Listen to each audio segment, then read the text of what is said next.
अस्सलामुअलैकुम फ्रेंड्स। तो कैसे आप सब लोग? उम्मीद है सब लोग खैरियत से होंगे, आफियत से होंगे। तो आज का हमारा जो लेक्चर है, this is part number 14। It is MCQ session. Okay, ये 1000 एमसीक्यू सीरीज का पार्ट नंबर 14 है। तो सबसे पहले जो चैनल पे नए हैं उन सबसे गुजारिश है कि वो चैनल को सब्सक्राइब कीजिए और बेल आइकन को भी प्रेस कीजिए, ताकि जो भी मैं आपके लिए वीडियोस बनाऊं उनकी नोटिफिकेशन सबसे पहले आप तक जरूर पहुंचे। तो और जो ये पीडीएफ है आपको मैं टेलीग्राम पे ये प्रोवाइड कर देता हूं, आप टेलीग्राम में भी ज्वाइन हो सकते हैं, लिंक आपको डिस्क्रिप्शन में मिल जाएगी।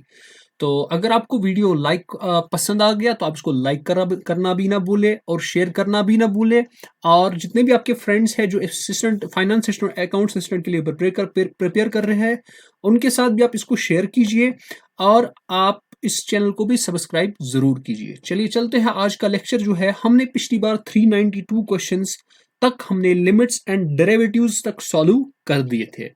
आज का जो हमारा टॉपिक है वो है वेक्टर्स। हमने आज वेक्टर्स पे एमसीक्यूज करने हैं। वेक्टर्स का जो मैंने थ्योरी पोर्शन है वो ऑलरेडी मैंने आईजी क्लासेस पे पढ़ाया हुआ है। तो आज हम वेक्टर्स के एमसीक्यूज पढ़ रहे हैं। क्लियर है? तो ये वेक्टर्स के एमसीक्यू का पार्ट नंबर 1 होगा। ओवरऑल ये पार्ट नंबर 14 है, लेकिन एमसीक्यू का वेक्टर के एमसीक्यूज का पार्ट नंबर 1 है। सबसे पहला जो है question number 393। If L M and N, मैंने आपको बोला था एल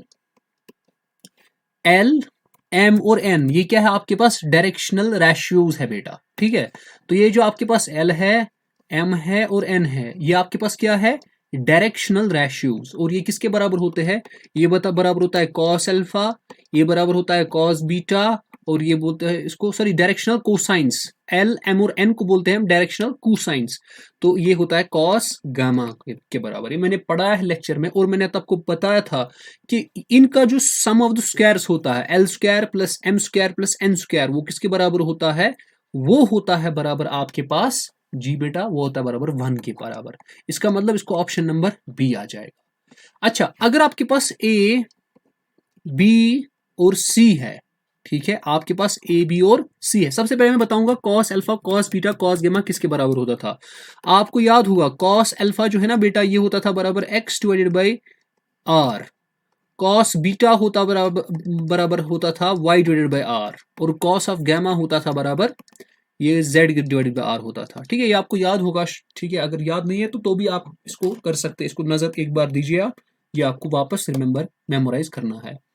अब आपके पास आता है ए बी और सी। ए बी सी आपके पास क्या थे?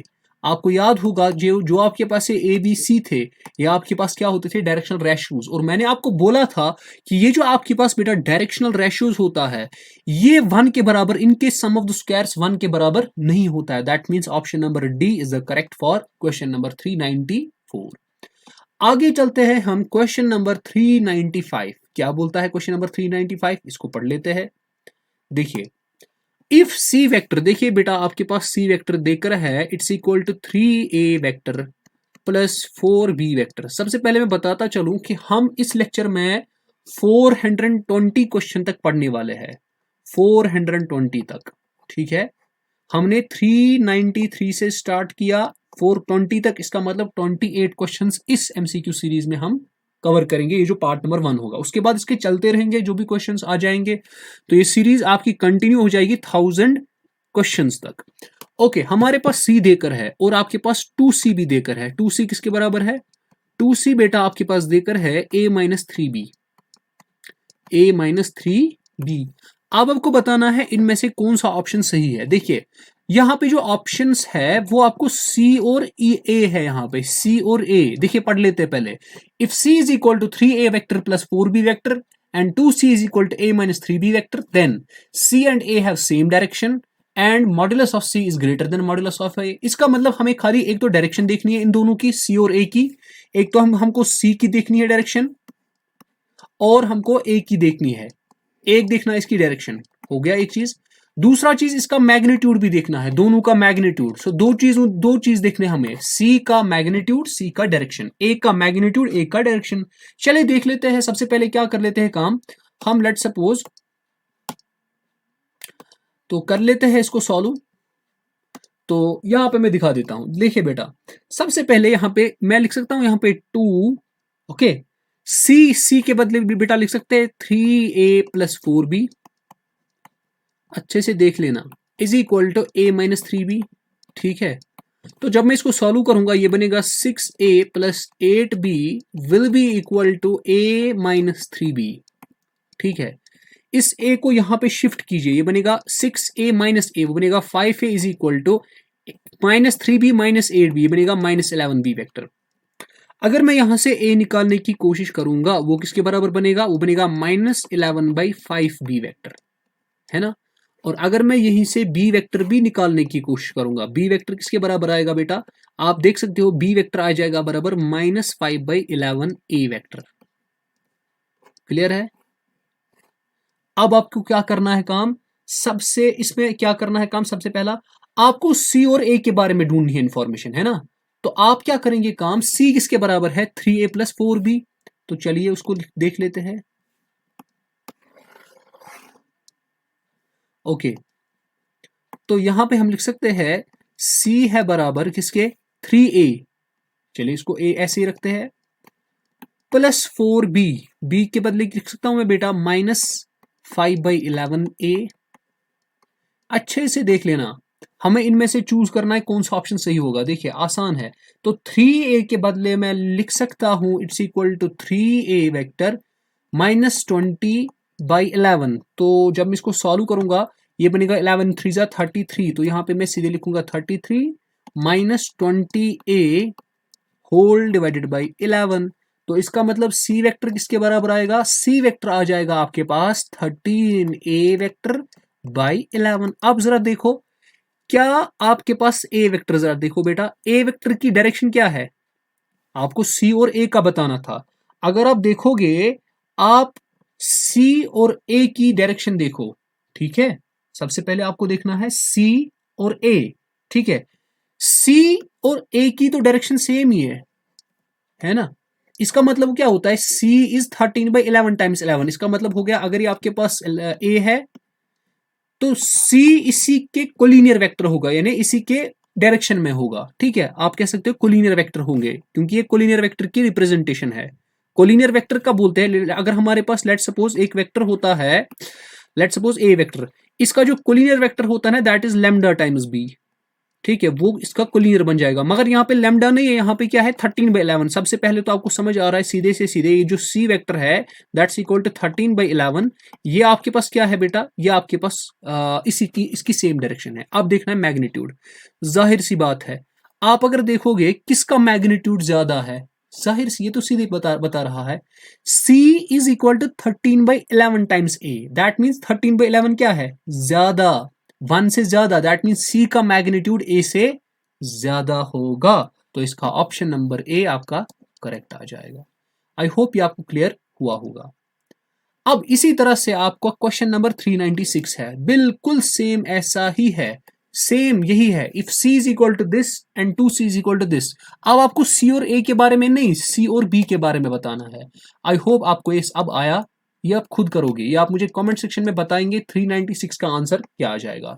आगे चलते हैं 397 पे। आपके पास 397 बोलता है बेटा आपको मैग्नीट्यूड निकालना है वेक्टर 397।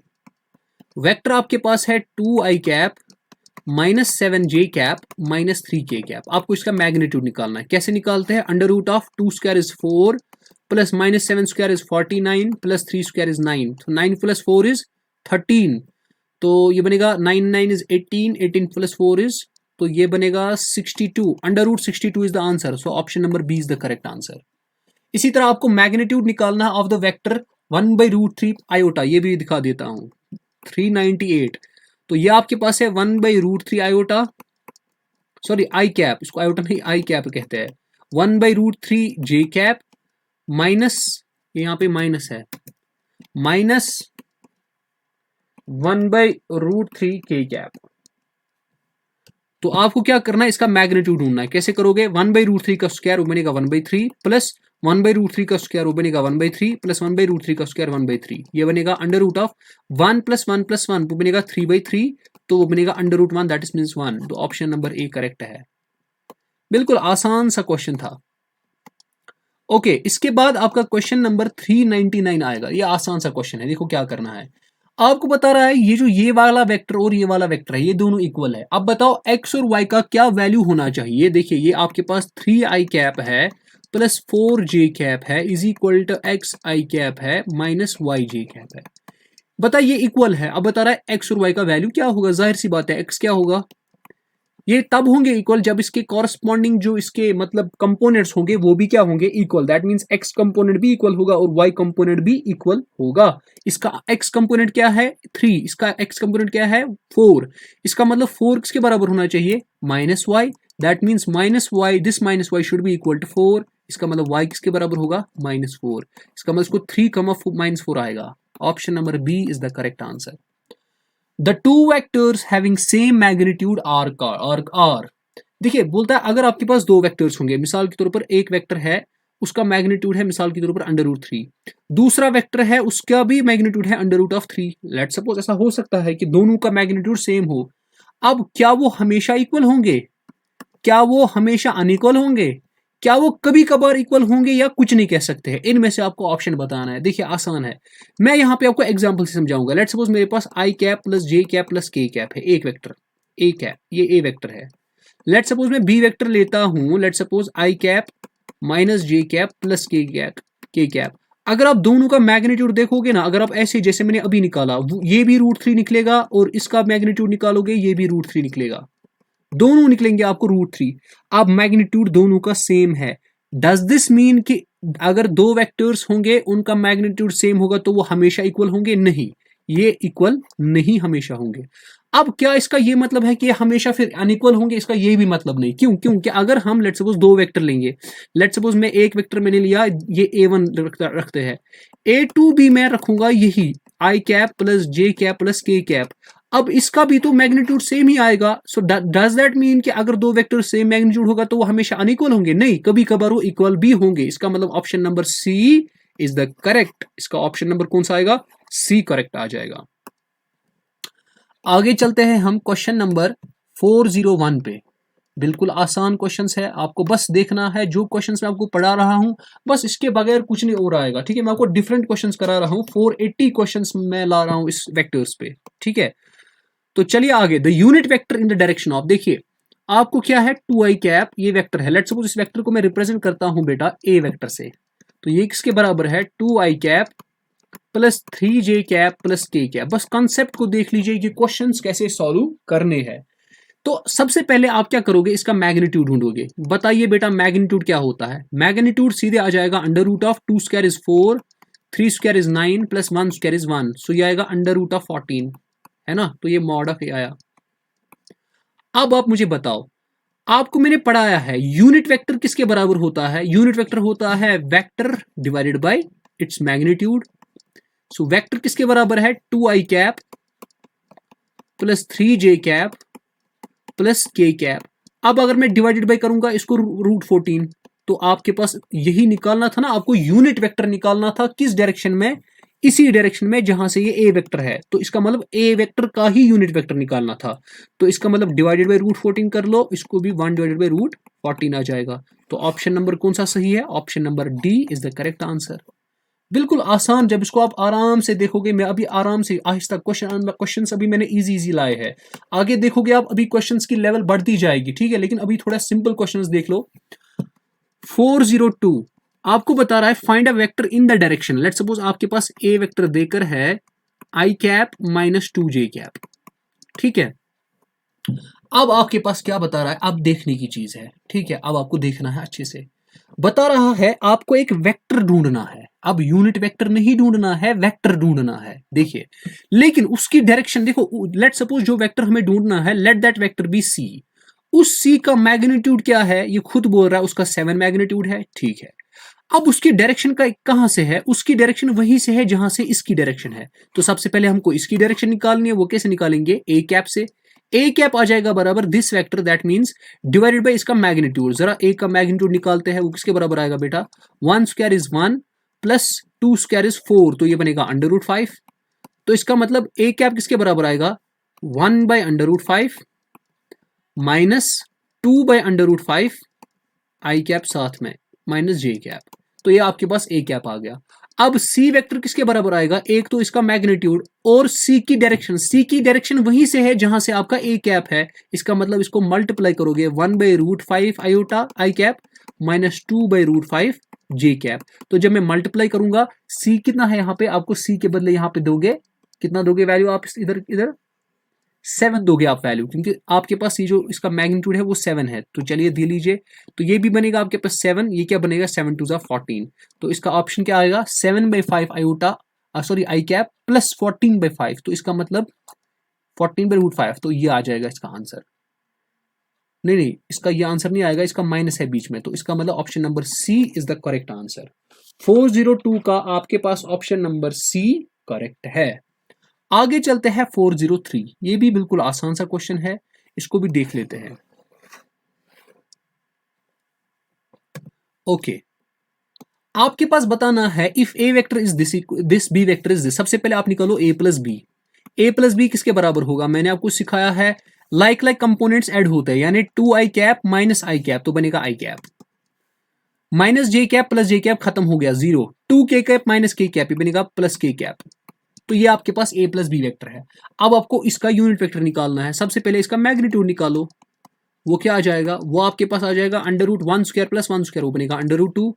अब सिंपल सी बात है, यूनिट वेक्टर किसके बराबर आएगा, ये है इसको डिवाइड बाय करेंगे 1/√2, सो 1/√2 आई कैप प्लस 1/√2 के कैप। इससे पहले भी ये सवाल दिखाया मैंने, तो इसका ऑप्शन आ जाएगा ऑप्शन नंबर बी। अब इसके बाद आपके पास आता है क्वेश्चन नंबर 404। ये बिल्कुल 404 जो है 402 की तरह है, आप इसको घर में कर सकते हैं। आगे चलते हैं हम क्वेश्चन नंबर 405 की ओर, तो इसको भी देख लेते हैं अच्छे से, कोई बात नहीं, अच्छे से देख लेना।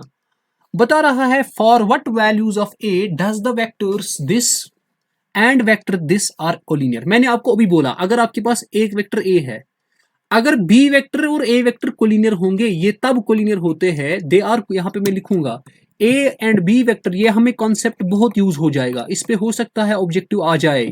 अभी जो जेकेएसएसबी के पिछले एग्जाम्स है इस पे क्वेश्चंस आए हैं, ठीक है, कोलिनियर क्वेश्चन पे क्वेश्चंस आए हैं। बताओ एक्स और वाई का, लेट्स सपोज ए का वैल्यू क्या है, लैम्डा का वैल्यू क्या है अगर दो वेक्टर्स कोलिनियर होंगे।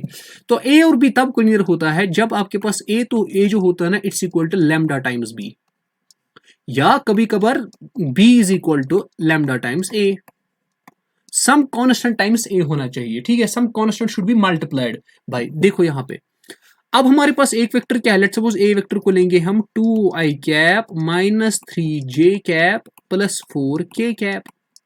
अब बी वेक्टर क्या लेते हैं, लेट्स सपोज यहां पे A cap A I cap plus 6 J cap minus 8 K cap.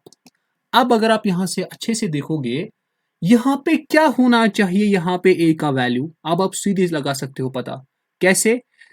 आप देखो, अगर आप देखोगे इस बी को एक्चुअली मल्टीप्लाई हो रहा है, अगर आप इस ए को मल्टीप्लाई करोगे ना 2, ठीक है। अब अगर आप इसको देखो, अगर आप इस बी को, लेट्स सपोज हम ए को मल्टीप्लाई करते हैं -2 से, जरा देखते हैं उसकी वजह से क्या बनेगा, ये बनेगा -4 I cap minus minus is plus 6 J cap -2 into plus 4 is -8 K cap. आप जरा इसको और इसको कंपेयर करो, देखो ये सेम आ रहा है, ये भी 6 जे कैप -8 के कैप, इसका मतलब ए क्या होना चाहिए -4, इसका मतलब इसका आंसर आ जाएगा -4।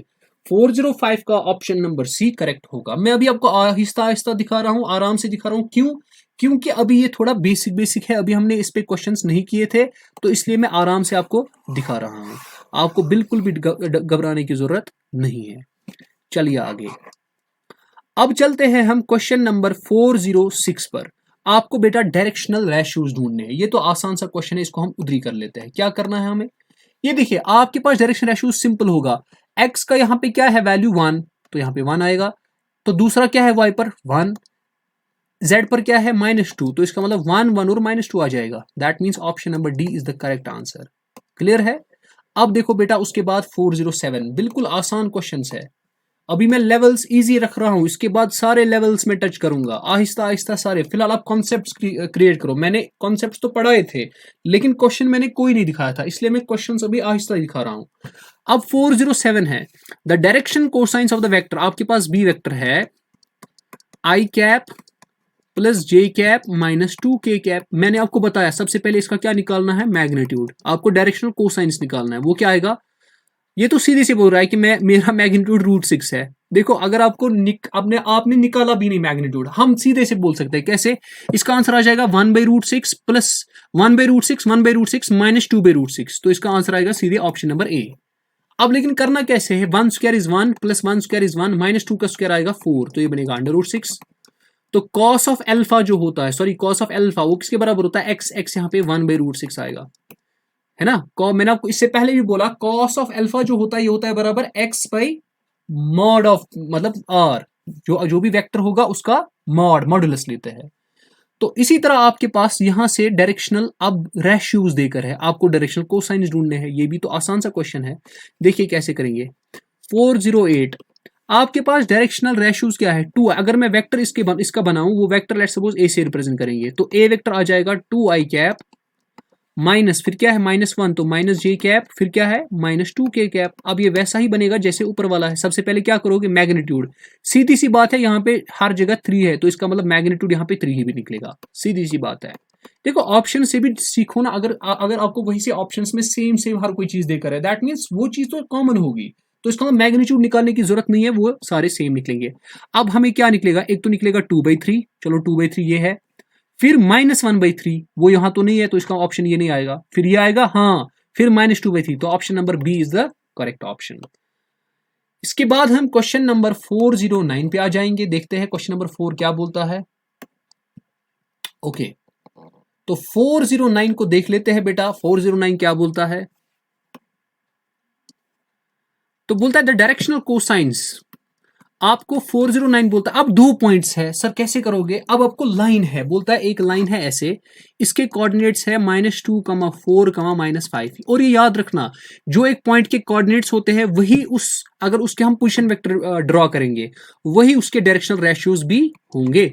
तो सबसे पहले क्या करोगे आप काम, अगर ये लेट्स सपोज ए है ये बी है, पहले आप ए बी वेक्टर को ढूंढोगे। वो कैसे ढूंढना है, मैंने आपको बोला है बी के पोजीशन वेक्टर में से ए के पोजीशन वेक्टर माइनस कर दो, 1 ऑफ, ये बनेगा 1 ऑफ माइनस ऑफ -2 बनेगा 1 + 2 बनेगा 3i कैप, प्लस 2 - 4 वो बनेगा -2j कैप, 3 -5 तो बनेगा +8k कैप, ठीक है। तो ये प्लस माइनस बनेगा माइनस, तो ये बनेगा 3i cap -2j cap plus 8k cap. सबसे पहले यहां पर √77 हर जगह है नीचे, इसका मतलब अगर आप देखोगे ना मॉड ऑफ ए बी वो √77 निकलना चाहिए। देखते हैं क्या आ जाएगा, और अगर √77 नहीं निकला इसका मतलब सीधे नन ऑफ दीज आएगा, ठीक है। आपको यही करना है जो इससे पहले हमने किया, इसमें भी यही करना है। तो चलिए कर लेते हैं, ये क्या बनेगा, 3² इज 9, 2² इज 4, 8² इज 64, तो 9 + 4 बनेगा 13, 13 + 64 कितना बनेगा 7 और 7, हाँ √77 निकल रहा है। देखिए आपको जो ऑप्शंस वहां से देकर है उससे भी आप थोड़ा पता लगा सकते हो। अब आपको क्या निकालना है, डायरेक्शनल कोसाइंस, क्या आ जाएगा 3/√77, इसका मतलब ये तो नहीं होगा, यहाँ पे -3 है, तो -2/√77, इसका मतलब ये होगा, फिर लास्ट वाला क्या होगा 8/√77, इसका मतलब option number C is the correct answer. Okay, अब आते हैं हम क्वेश्चन नंबर 410 पे, ठीक है, क्वेश्चन नंबर 410 पे आ जाते हैं, देखते हैं क्या बोलता है। 410 बोलता है find the vector joining the points. आपके पास एक पॉइंट है P, उसके कोऑर्डिनेट्स है 2, 3, 0, ये मैंने एक्चुअली अभी भी दिखाया। ये Q है, इसका कोऑर्डिनेट है -1, -2, -4। आपको निकालना है ये जो PQ वेक्टर है ये कौन सा वेक्टर होगा। देखिए क्या करना है आपको, PQ वेक्टर जो होगा ना ये सीधी सी बात है, ठीक है। ये आपके पास पॉइंट्स है P और K के, अगर इस P to Q हम एक वेक्टर ड्रॉ करेंगे, आपको बताना है इसकी इक्वेशन क्या बनेगी, सीधे -1 - 2 वो बनेगा -3i कैप। तो जब -3 होगा ये ऑप्शन खत्म पहले ही, ठीक है। फिर -2 - 3 इसका मतलब -5j कैप, खत्म बात। अब इसका मतलब ऑप्शन नंबर ए होगा, तो भी अब मैं लास्ट वाला भी निकालता हूं, -4 - 0 बनेगा -4k cap. Option number C, option number A is the correct answer. बिल्कुल आसान सा क्वेश्चन है, ओके। अब इसके बाद आप 411 क्वेश्चन पे आ जाइए। 411 क्या बोलता है, find the unit vector in the direction of PQ। अब आपको PQ देकर है, नहीं आपको उसके पॉइंट्स देकर है, सबसे पहले आप PQ निकालो। तो PQ वेक्टर किसके बराबर होगा, 4 - 1 बनेगा 3i कैप, प्लस 5 माइनस 2 वो भी बनेगा 3j कैप, प्लस 6 माइनस 3 वो भी बनेगा 3k कैप। अब आपको क्या निकालना है, इसका यूनिट वेक्टर कैसे करोगे? सबसे पहले आपको इसका मॉड निकालना है। वो किसके बराबर आएगा? वो आएगा under root of 3 square is 9 plus 9 plus 9, वो बनेगा आपके पास 9 प्लस 9 इज 18, 18 प्लस 9 इज 27, तो 27 को लिख सकते हैं 3√3। हाँ बेटा लिख सकते हैं। अब इसको डिवाइड बाय करना है इससे, तो हमारे पास क्या आ जाएगा 3 iota I cap divided by 3√3। हमें निकालना है यूनिट वेक्टर। यूनिट वेक्टर किसके बराबर होता है? Vector divided by its magnitude. Vector तो ये है, इसको आप इससे डिवाइड कीजिए, ये बनेगा plus 3 divided by 3√3 J cap plus 3 divided by 3√3 के कैप। तो ये खत्म, ये खत्म, ये खत्म, तो इसका मतलब 1/√3 आई कैप 1/रूट प्लस 1/√3 जे कैप प्लस 1/√3 के cap is the correct answer. I hope ये सब चीजें आपको क्लियर हुई होंगी। इसके बाद हम चलते हैं क्वेश्चन नंबर 412। इस पे भी आया था क्वेश्चन, जो JKSSB था उसने इसके बारे में क्वेश्चन पूछा था। चलिए देख लेते हैं question number 412। The points A, B, C are the vertices of which triangle. आपको बताना है ये वर्टिसेस है किस ट्रायंगल के। इसका मतलब आपको क्या करना है, अगर ये लेट सपोज ये A B है, ये मान लीजिए ये A है, ये मान लीजिए ये B है, ये मान लीजिए ये C है। अब यहाँ पे A की क्या दिया है? वेक्टर, यानी इसका पोजीशन वेक्टर देकर है। आप ऐसे समझ लीजिए, ये ऐसे एक्चुअली डायग्राम है। इसका पोजीशन वेक्टर जो है ना, ये देकर है 2i कैप माइनस, ये देकर है 2i कैप माइनस जे कैप प्लस के कैप। जो बी का है वो देकर है, मतलब सारे के पोजीशन वेक्टर्स देकर है। ये भी देकर है, इसका क्या है I cap minus 3j cap minus 5k cap. C का क्या देकर है पोजीशन वेक्टर? मैंने पढ़ाया है पोजीशन वेक्टर किसको बोलते हैं। तो इसका दिया है 3i cap minus 4j cap minus 4k cap. ये मैंने थोड़ा आपको फिगर भी समझा दी ताकि आपको समझ आ जाए कि ये जो फिगर है ये कैसे है। अब आपको सबसे पहले क्या करना है, कोऑर्डिनेट ढूंढने हैं ए के। आपको निकालना है ना ये ट्रायंगल कौन सा है। आप क्या डिस्टेंस फार्मूला से निकालोगे, मैं बताऊंगा अभी। तो सबसे पहले आप क्या करोगे काम, जरा बेटा आप मुझे बताइए ए बी के कोऑर्डिनेट्स क्या होंगे। कोऑर्डिनेट्स होंगे 2 -1 और 1। बी के कोऑर्डिनेट्स क्या होंगे 1 -3 और -5। सी के कोऑर्डिनेट्स क्या होंगे 3 -4 और -4। ठीक है, तो अब क्या करेंगे हम काम, अब हम यहाँ पे निकालेंगे डिस्टेंसेस। जरा बेटा डिस्टेंसेस निकालते हैं। हम सबसे पहले ए बी डिस्टेंस निकालते हैं। ये बिल्कुल आसान सा क्वेश्चन है। ए बी किसके बराबर आएगा? अंडर रूट, देखो 2 - 1 का स्क्वायर, अच्छे से देखो 2 - 1 का स्क्वायर वो बनेगा 1 का स्क्वायर प्लस -1 माइनस ऑफ -3 वो बनेगा -1 प्लस 3 वो बनेगा 2 का स्क्वायर प्लस 1 -5 वो बनेगा -4 का स्क्वायर, तो 4 का स्क्वायर आएगा। तो ये आ जाएगा आपके पास 1 स्क्वायर इज 1, 2 स्क्वायर इज 4, तो 1 + 4 + 16, तो ये बनेगा अंडर रूट ऑफ 21। अब निकालो, आप निकालो अब बेटा ए सी किसके बराबर आएगा? ए सी, तो 3 - 2 का स्क्वायर दैट मीन्स 1 का स्क्वायर प्लस -4 माइनस ऑफ -1 वो बनेगा -4 + 1 वो बनेगा 3 का स्क्वायर। ठीक है, -4 + 1 बनेगा एक्चुअली -3 का स्क्वायर बनता है ना, वो 9 ही बनेगा। ठीक है, अब फिर -4 - 1 का स्क्वायर वो बनेगा प्लस -5 का स्क्वायर। ये आपके पास आ जाएगा बेटा 1 square is 1 plus 3 square is 9 plus 25। तो ये आप जब देखोगे इसका आंसर आ जाएगा 10, तो ये बनेगा 35। अब हम निकालते हैं क्या ये अब आइसोसेलेस ट्रायंगल है। आइसोसेलेस तो अभी नहीं समझ आ जाएगा। अब इसके बाद क्या करते हैं हम कम, अब हम BC भी निकालते हैं। तो BC किसके बराबर आएगा? अंडर रूट ऑफ 3 - 1 तो बनेगा 2 का square, okay, -4 minus of minus तो बनेगा -4 + 3 वो बनेगा +1 का square plus -4 minus of minus तो बनेगा -4 माइनस ऑफ माइनस बनेगा प्लस -4 + 5 का स्क्वायर बनेगा 1 का स्क्वायर। तो ये बनेगा आपके पास 4 + 1 + 1, ये बनेगा आपके पास अंडर रूट ऑफ 6, ये बनेगा BC। अब गौर से देख लेना मैं क्या कर लेता हूं, अब बहुत ही इंपॉर्टेंट होने वाला है। अब अगर आप करोगे काम AB स्क्वायर को BC स्क्वायर ऐड करोगे, जरा आप देखो किसके बराबर आएगा। ये बनेगा अंडर रूट 21 का स्क्वायर वो बनेगा 21, फिर अंडर रूट 6 का स्क्वायर वो बनेगा 6। ये किसके बराबर आएगा? ये आपके पास आ जाएगा बेटा बराबर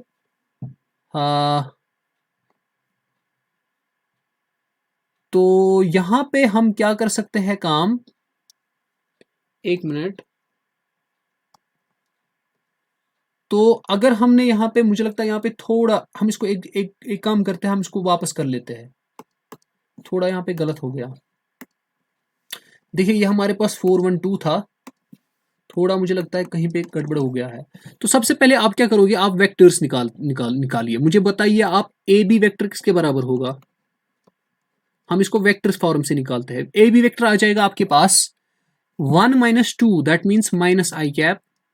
ठीक है, ए बी आपको पता है बी को माइनस करना है ए से, तो -3 माइनस ऑफ माइनस तो बनेगा -3 + 1, वो बनेगा -2 j कैप। अब उसके बाद -5 - 1 तो बनेगा -6 k कैप। इसके बाद अब ढूंढो आप बेटा बी सी, तो 3 - 1 वो बनेगा 2i cap. Okay, -4 minus of minus वो बनेगा -j cap. Okay, -4 minus of minus वो बनेगा +k कैप। इसी तरह आप ढूंढो आप ए सी, 3 - 2 वो बनेगा i कैप। ठीक है, फिर -4 माइनस ऑफ माइनस वो बनेगा -4, तो -3j कैप, -4 -k कैप। ठीक है, -4 -k कैप तो बनेगा -5k कैप। अब हम सारे के मैग्नीट्यूड्स निकालेंगे। निकालिए ए बी का मैग्नीट्यूड, तो वो आ जाएगा आपके पास 1 स्क्वायर, ऐसे भी आप कर सकते हो वैसे भी कर सकते हो, 2 स्क्वायर + 6 स्क्वायर। तो ये आपके पास आएगा 1 स्क्वायर इज 1 + 4 स्क्वायर इज 4 + 36। तो ये आपके पास आएगा 36 + 4 इज 40, तो 41 आ जाएगा। अब निकालिए BC का मैग्नीट्यूड निकालना है, वो आएगा √2 स्क्वायर + 1 स्क्वायर + 1 स्क्वायर। तो ये बनेगा 2 स्क्वायर इज 4 + 1 इज 5 + 6, तो √6 बनेगा। तो यहाँ पे एक्चुअली यहाँ पे ए बी इससे पहले जो हमने निकाला था वो उसमें गलती हो गई थी। अब ए सी निकालते हैं, वो आ जाएगा आपके पास 1 स्क्वायर + -3 का स्क्वायर बनेगा 9 + -5 का स्क्वायर बनेगा 25। तो यह आपके पास बनेगा 25 + 1 9 + 1 इज 10 10 + 35 बनेगा। ये ए सी ये बनेगा ए सी का मैग्नीट्यूड। अब देखते हैं, अब अगर आप बेटा ए बी का मैग्नीट्यूड का स्क्वायर करोगे प्लस करोगे बी सी के मैग्नीट्यूड का स्क्वायर, आप देखिए वो क्या आएगा। सॉरी, आप करेंगे यहाँ पे एक और बार, थोड़ा यहाँ पे गलत चला गया। आप करेंगे ए सी का मैग्नीट्यूड का स्क्वायर प्लस करोगे आप बी सी का मैग्नीट्यूड का स्क्वायर। आप जरा देखिए वो किसके बराबर आएगा। ए सी का मैग्नीट्यूड का स्क्वायर आएगा 35 प्लस इसका मैग्नीट्यूड का स्क्वायर आएगा 6, तो ये बनेगा 41। तो 41 किसके मैग्नीट्यूड का स्क्वायर है, ए बी के मैग्नीट्यूड का स्क्वायर। तो ये तो सीधे पाइथागोरस थ्योरम से आपको सीधे आ जाएगा ना, A C square plus B C square आ जाएगा ए बी स्क्वायर के बराबर। फिर तो ये राइट एंगल ट्रायंगल बन गया। क्लियर है, 412 क्या बन गया फिर, राइट एंगल ट्रायंगल। आगे चलते हैं हमारे 413 क्वेश्चन पे। बिल्कुल ऐसा ही आपको क्वेश्चन है, आपको खुद करना है ये। ठीक है, तो देख लेते हैं ये क्वेश्चन क्या है। तो आपको बता रहा है the points this form the vertices of dash triangle. आपको ये खुद आ जाएगा। ठीक है, ये आप खुद मुझे कमेंट सेक्शन में बताएंगे कि इसका आंसर क्या आ जाएगा। ओके, उसके बाद आ जाते हैं हम क्वेश्चन नंबर 414 पे। आपको बताना है find the position vector of the mid point of the vector joining the points P and Q। ये सिंपल है, इसको क्या करना है आपको सीधे करना है। 2 + 4 इज 6, 6 / 2 इज 3, तो 3i कैप आ जाएगा। अच्छा, 3i कैप तो इसमें भी है, इसमें भी है, इसमें भी है, तो इसका मतलब ये खत्म हो गया। फिर 3 + 1 दैट इज 4, 4 / 2 इज 2, तो 2j कैप, तो इसका मतलब ये भी खत्म हो गया। इसका मतलब या तो ये होगा या तो ये होगा। अब देखते हैं, 4 - 2 इज 2, 2 / 2 इज 1, तो इसका मतलब ये नहीं आ जाएगा, यहाँ पे -k है, तो इसका मतलब ये ऑप्शन आ जाएगा। मैंने ये पढ़ा है एक्चुअली, मिड पॉइंट जो होता है, जैसे मिसाल मैं आपको बताऊंगा थोड़ा इसके बारे में कि कॉन्सेप्ट क्या है एक्चुअली।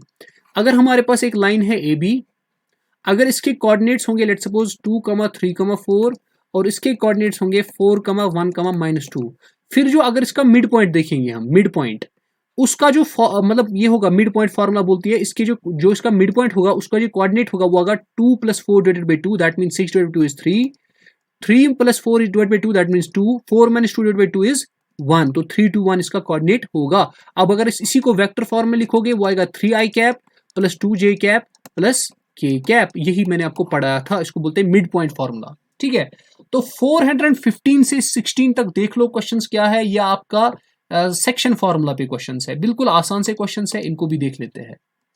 चलिए आगे चलते हैं। हमारे पास 415 क्या बोलता है, आगे देख लेते हैं 415 क्या बोलता है। आपके पास एक let a point P divides the line joining between the P Q. Let suppose ये आपके पास पी क्यू है, ये केस नंबर 1 है 415। एक पॉइंट है R, वो इस पी क्यू को इंटरनली, ये देखिए 415 इंटरनली है और 416 एक्सटर्नली डिवाइड करता है।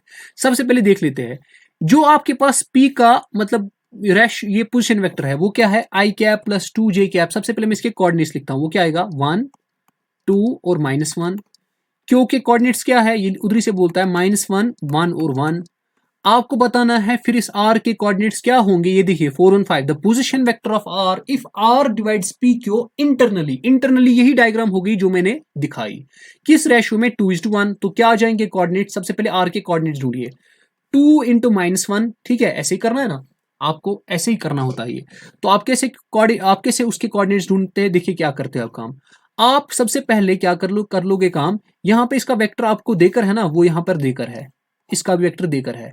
तो यहां पे क्या इसको मैं लिखूंगा, ये बनेगा I cap plus 2j cap minus K cap. यहां पे क्या है minus I cap plus j cap plus K cap, है ना।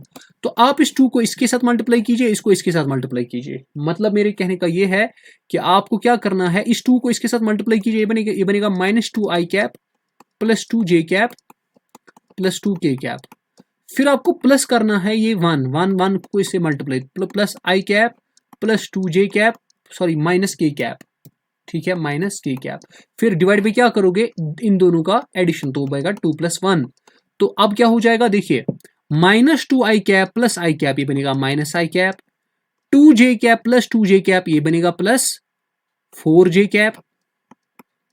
अब 2j के कैप माइनस के कैप, ये बनेगा माइनस के कैप। तो ये बनेगा -1/, अगर इसको ऐड करेंगे तो 3 4/3 एंड -1/3। तो कौन सा ऑप्शन आएगा, -1/3 I cap plus 4/3j cap minus, तो यहां पे माइनस होना चाहिए, नहीं यहां पे प्लस आएगा, 2k cap minus K cap आएगा प्लस 1/3।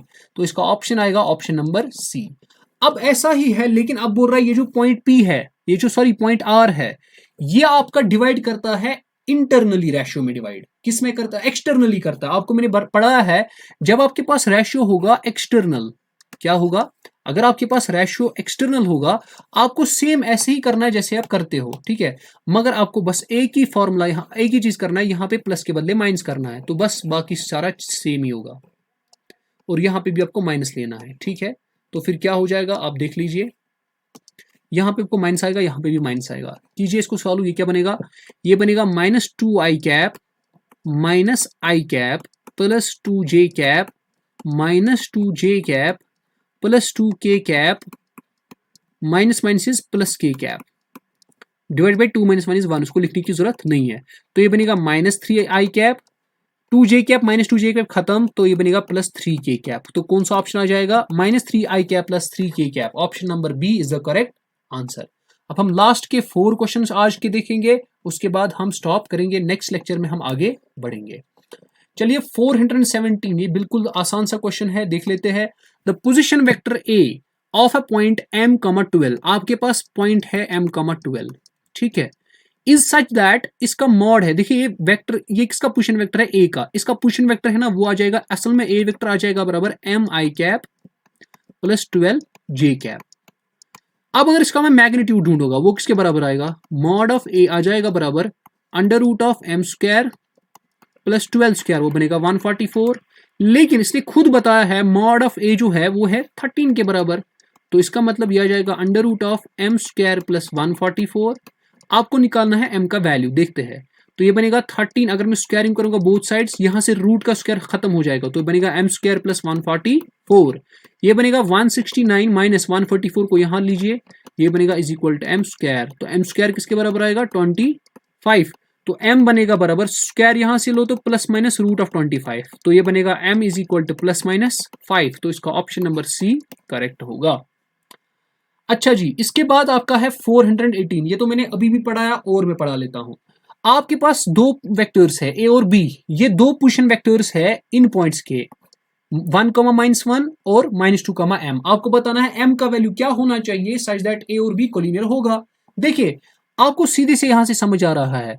यहां पर अगर आप देखोगे इस 1 को क्या मल्टीप्लाई हो रहा है, ये -2 बनेगा, -2। इसका मतलब इस -1 को फिर क्या मल्टीप्लाई हो जाएगा, ये m बन जाएगा। ठीक है, फिर -1 को मल्टीप्लाई होना चाहिए और -2 सेम फैक्टर से मल्टीप्लाई होना चाहिए ना। अगर इसको 1 को -2 से मल्टीप्लाई हो रहा है, इस -1 को भी अगेन -2 से मल्टीप्लाई होना चाहिए, तब जाके m बनेगा। तो इसका मतलब m का वैल्यू 2 आ जाएगा। तो ऑप्शन नंबर डी आपका करेक्ट होगा। चलते हैं आगे क्वेश्चन नंबर 19 की ओर, क्वेश्चन नंबर 419 की ओर। बिल्कुल आसान सा क्वेश्चन है। आपको बताना है if A vector, B vector and C vector are 3 non zero vectors, no 2 of which are collinear, कोई भी इनमें से कोलिनियर नहीं, यानी ए बी सी में से कोई भी आपस में कोलिनियर नहीं है। मगर ये जो आपके पास ए वेक्टर प्लस बी वेक्टर है, ठीक है बेटा, ये जो आपके पास ए वेक्टर प्लस बी वेक्टर है, ये कोलिनियर है किसके साथ, सी वेक्टर के साथ। अगर ये इसके साथ कोलिनियर है, ये याद रखना चाहिए, ए वेक्टर प्लस बी वेक्टर, अगर दो वेक्टर्स कोलिनियर होते हैं ना, फिर अगर उनका सम करते हैं ना ऐसे, A vector plus B vector plus C vector, वो नल वेक्टर के बराबर आता है। क्या आता है, तो सीधी सी बात है, अगर आप इन तीनों का ऐड करोगे, देखो दूसरा चीज पढ़ने की जरूरत नहीं है, B plus C is collinear with A, उससे भी आपको यही रिजल्ट निकलेगा। तो लेकिन ये बोलता है ए प्लस बी प्लस सी किसके बराबर आएगा, ए के बराबर आएगा नहीं, बी के बराबर आएगा नहीं, सी के बराबर आएगा नहीं। तो इसका आंसर क्या है, जीरो। जीरो तो यहाँ पे है ही नहीं, या इसको नल वेक्टर कहते हैं, तो नन ऑफ दिस आ जाएगा।